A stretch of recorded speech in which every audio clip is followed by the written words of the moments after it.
Hey guys, VTech here, Blueberry Hill. So here we are. This is about a week span from July 5th to the 13th, and we're starting to cut holes for the window frames. You saw our prior video. We're making all the window frames and getting ready to install them. Now's the time to cut the holes in the containers, and I start here with the kitchen one. The kitchen and the living room were the darkest, so we started there just to make sure we get some light in there and continue work. Anyway, I started using the cutoff wheel. It kind of makes a cleaner run. I did try using the plasma cutter here and there, but a little bit of too much cleanup. So I went to a cutoff wheel. They're 6-inch cutoff wheels I get from Benchmark, actually off of Amazon. They work really well. Use maybe 1.5 of them per window, and then of course a little bit of cleanup and make sure everything's square and true. So before this happened, you might have seen the clip of the video where I hurt my shoulder. So Angie's helping me here put the frame in. So hold it, and then we put clamps on it. And as you can see, the camera kind of does it's a GoPro. It does funny stuff when you have real bright light and dark contrast. You can't really see the details, but in any case, hopefully you get the right idea. So we clamp it, make sure it holds, and we true it up, hammer the heck out of it, and put it in place. So here you see me doing, this is a day after that, this is probably the 6th. I'm cutting the holes in the upper wall of the living room. There's 4 of them to go up there. The scaffold makes this quite straightforward. It was a little more tricky getting the grinder in there, and there you see the flood of light come in from the camera. And here's kind of a view from the what we call the game room where I was working. It was harder to use the laser level. I'm using, you might have seen red lines on the kitchen hole that I was making. I use those to find the bottom part of the window and then the top, and then basically I just cut along the line. The laser level stuff makes it very, very easy.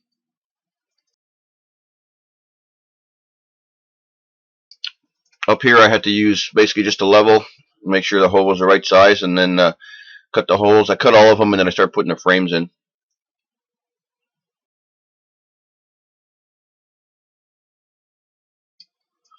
So these windows were the smallest. They're 2x4. So I just had to. This one is moved over a tiny bit to the left of the wall, just because there's an overhang roof that I didn't want to interfere with, just to keep it away from that wall. You can't really tell that I made the dimension change, but it looks like they're pretty even for the front of the house. But it is over about approximately about a foot. In any case, this went pretty easy. Clamp and then just weld. And I'm not doing, of course, a full seam weld. I'm just doing stitch weld about every 6 inches, 8 inches, something like that. Put a good inch bead on there and continue. I did have to use the arc welder here, or arc stick welder. I didn't want to mess with the MIG, pulling it up all the way on the scaffold. I've done that before, but it's not much fun. So here I'm going to start welding on the first one. It went pretty good. I can weld horizontally just fine, vertically plus or minus. Sometimes it welds really good, other times it blobs pretty good. I am using 1613 5/32 rod. I like it cranked up a little bit, just so it makes a nice even flow. And here you see me doing the verticals. I guess it just depends on how the metal seems to function. Sometimes it blobs really good, and of course having shorts on is always a plus when you're welding. So you know, you get little craters in your legs and stuff like that, but overall pretty good.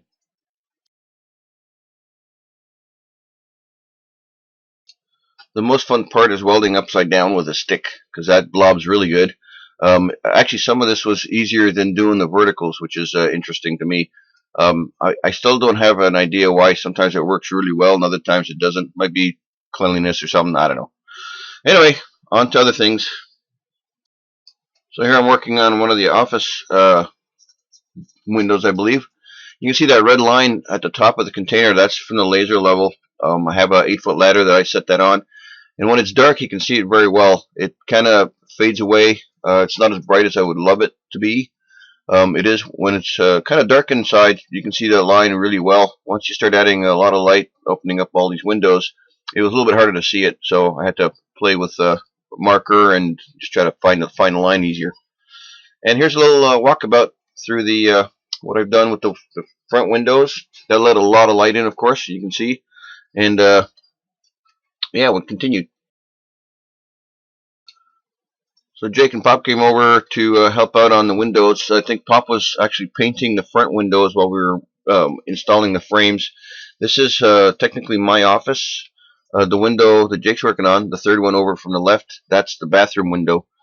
And there'll be a commode right where he's actually got the ladder. So nice view from the seating position. Anyway, those two big windows are in my office. I'm getting them ready for the frames. Jake is welding up the frames in the bathroom, and continued from there. This particular container was probably one of the worst that we had. You can see the big dents in the middle of the wall. It was pretty bowed out. So the second window from the left is a tiny bit off true. There was nothing we could really do about it unless we manhandled the container somehow, and we never got it to straighten out. So we just welded in the frame and off we went. Now Jacob's doing really good welding. He picked it up really quick. We've done some projects before.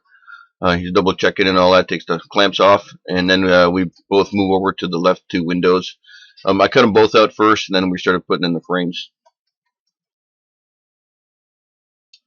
A friend of mine came by, Michael Woolman. You might have seen him in a couple other videos building a shop from last year before. Anyway, he came by, helped out with the painting of the frames. Pop was painting, brush painting at the front, I believe, and Woolman was using the air sprayer. I think we moved over to the farm attachment version to make this work. I had a Graco airless, which somehow plugged up and would not function at all, so we gave up. Michael's using the $30 special sprayer that has no adjustments whatsoever except for how much volume of air you put through it. You see me doing cutting the other windows. This is probably in Angie's office. Michael was spraying in the spare bedroom there. You can see the laser level line. I'm cutting along it, and out pops a couple of windows. So Michael's a trooper. He just grabbed the ladder and started spraying the outside. It was a lot easier to get access to, I guess, some of the spots. A few days later, when Angie and I were doing the painting, I basically just stood on the edge of the frame and did the best I could, hanging out of the window.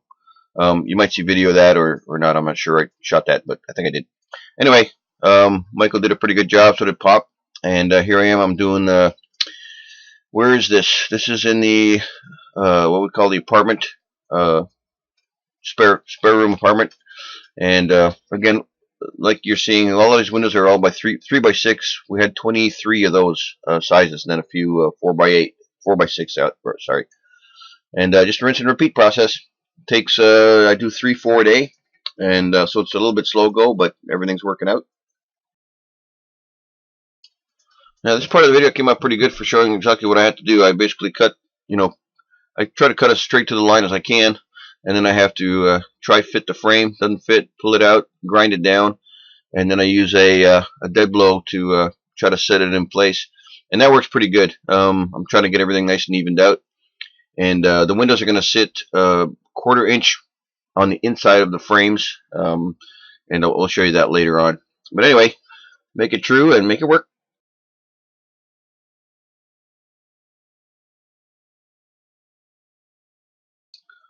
So now we just turn to welding, make sure everything's still level.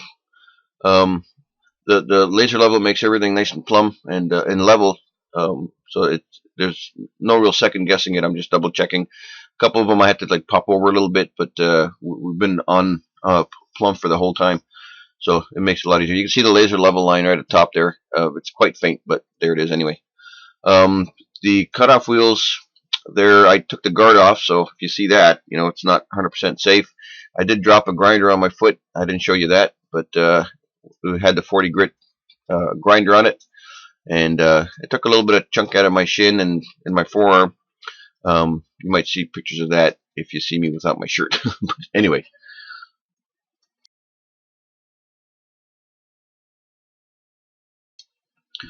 Here's kind of a close-up of the welding. I'm using the MIG. I guess you guys noticed that already.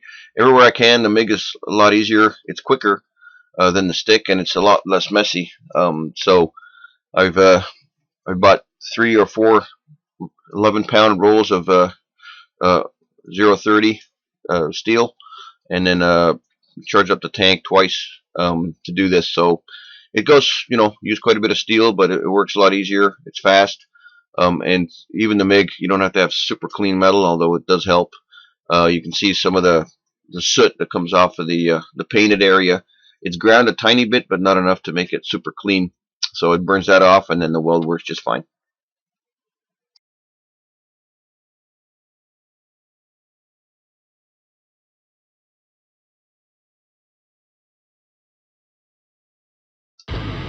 So I believe this is the apartment on the back side of the house.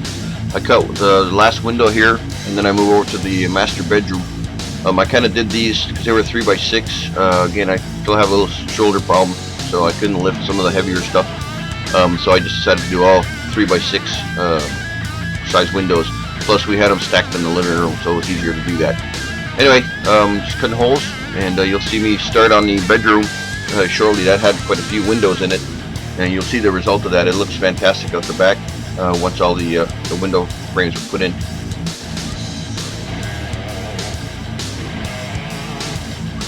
So now begins the master bedroom. This is the hallway I'm working on. You can see the laser line really well because it's kind of dark in there. So I'm cutting. I basically start at the beginning of the room and move along the walls. Here I'm doing the first hallway window, and again, cutoff wheel. Goes pretty quick. It takes about 15 minutes to cut the holes, and then if everything is true and I don't have to trim, putting in the frame, it might take roughly about an hour per window, somewhere an hour and a half, because I have to retrim. And it's a nice day that day. So there you go.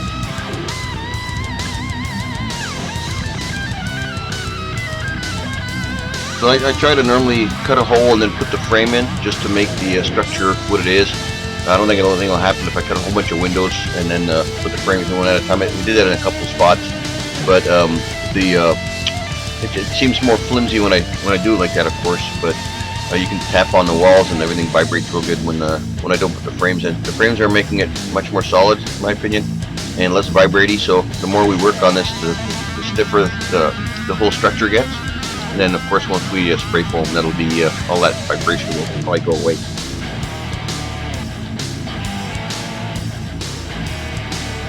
So I did try to be on the safe side. I'm using a respirator because the amount of grinding I'm doing is significant. If I do small amounts, I sometimes don't put the respirator on, but the dust, metal and all that abrasive junk in there, so you'll get it up your nose and everywhere. So the respirator definitely made a difference, and I usually had an ear protector as well, because when the electrical stuff vibrates on the metal, it vibrates through the whole structure, and it's quite loud. Kind of booms in there. Of course, I don't show you or let you hear the actual effect because I wipe out the audio track. Because all you hear is grinding and machines running, so it's not much fun to listen to.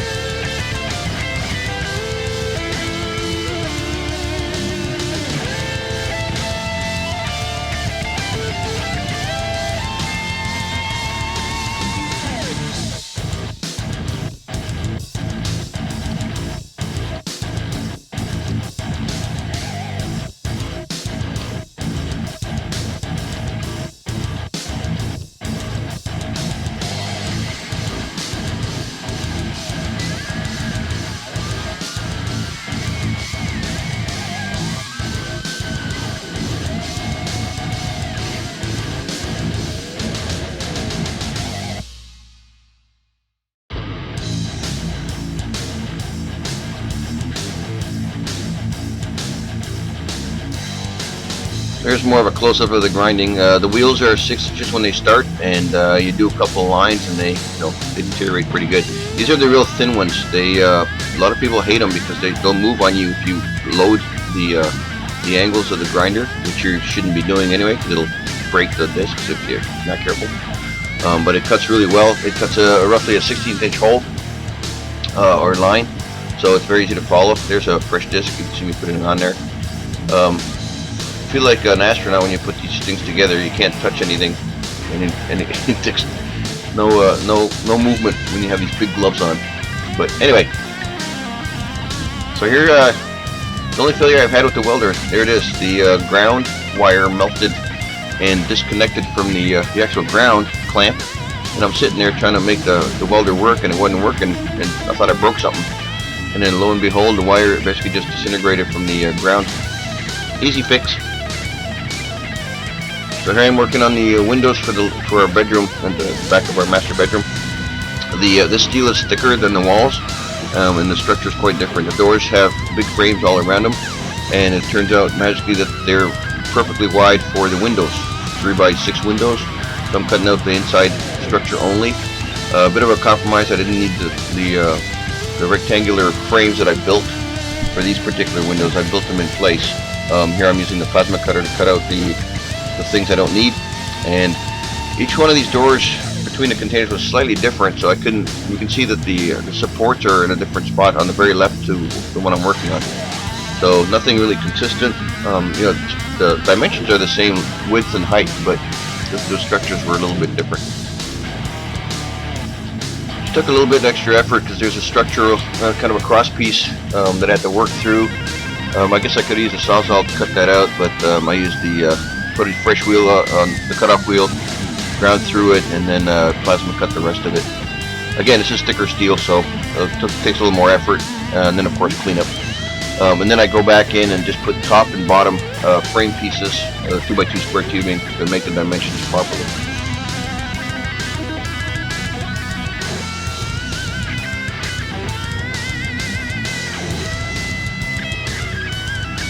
Yeah, say hello to my little friend. Here's my big ass grinder. That thing's probably weighs, I'm gonna guess, maybe 15-20 pounds. It's real fun to work out using it, but boy, does it do a good job. Here I'm using cutoffs that I did when I was building the frames. I had a whole bunch of these sitting around doing nothing. So instead of wasting tube, I decided to put them together, cut them to the right dimension, and then stick them together. I did a couple in place, and then I started making them on the ground and making them the right length, and then welding them up into the doors or the windows. So nothing big. I just didn't want to waste material.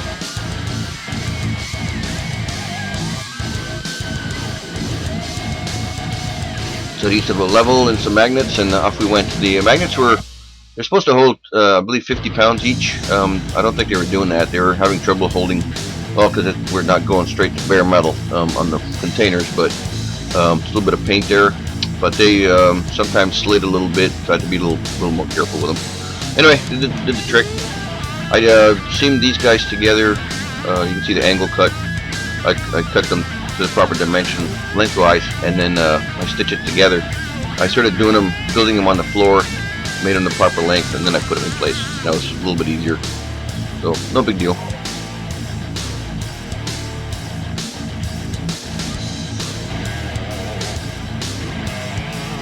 Alright, so this is near the end of the video. The next video shows a little more holes, a little more work on the painting, and we'll finally see a windows and door order come in. Lots of windows and 4 big slider doors. Anyway, appreciate you guys watching. We'll talk at you later. Bye.